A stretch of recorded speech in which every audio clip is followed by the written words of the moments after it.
Ya pemirsa, Cornelia de Lange syndrome atau CDLS adalah kelainan langka genetik yang disebabkan karena adanya mutasi gen pada saat proses pembuahan dalam kandungan. Di Provinsi Jawa Tengah ada sebanyak 20 anak yang menderita kasus ini. Cornelia de Lange syndrome atau CDLS merupakan kelainan langka genetik yang disebabkan karena adanya mutasi gen pada saat proses pembuahan di dalam kandungan. Terdapat 22 kelainan yang dimiliki oleh teman-teman CDLS. Prevalensi kasus CDLS adalah 1 anak dari 30.000 kelahiran bayi. Di Indonesia saat ini terdata sekitar 160 kasus penyandang CDLS. Di Provinsi Jawa Tengah terdapat 20 anak yang menderita CDLS. Hal itu dijelaskan oleh Ketua Yayasan CDLS Indonesia, Koko Prabu, usai menghadiri edukasi mengenai CDLS di masyarakat Kota Pekalongan dalam program Extreme Impact pada Sabtu malam 19 Maret. Pihaknya menjelaskan jumlah kasus CDLS di Jawa Tengah tersebut tersebar di beberapa wilayah seperti Purwodadi, Kudus, Rembang, Demak, Semarang, Purworejo, Kebumen, Purwokerto, Cilacap, dan Solo, yang rata-rata di setiap kota 1-2 anak. Pihaknya mengakui penyakit ini masih asing dikenal oleh masyarakat karena merupakan penyakit langka, sehingga pihaknya menggiatkan melalui Yayasan CDLS untuk lebih bisa mengetuk hati masyarakat dan diakui pemerintah agar berbagai fasilitas yang dibutuhkan dapat dipenuhi.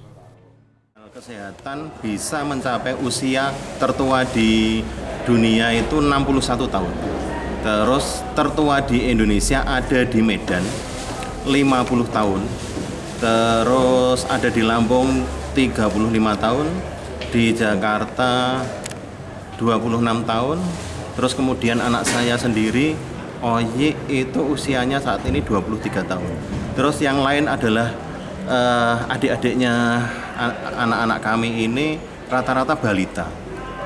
Kematian pada balita Cornelia de Lange syndrome ini sangat besar. Jadi karena ketidaktahuan ahli medis, belum ada SOP untuk penanganan yang tepat, cepat, makanya seringkali meninggal karena tidak mendapatkan asupan nutrisi yang baik, karena anak-anak Cornelia de Lange syndrome tidak bisa mendapatkan ASI dari ibunya secara langsung. Jadi mereka pada saat lahir minimal perawatan di rumah sakit dibutuhkan selama 5 bulan.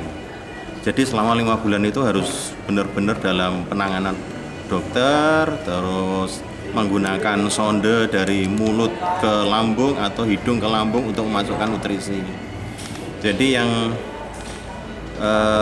membuat anak-anak kami meninggal di usia-usia dini karena memang penanganan dari ahli medis belum ada, apalagi sekarang diterapkannya rawat inap BPJS itu hanya 3 hari, itu tidak bisa mengcover kebutuhan anak kami.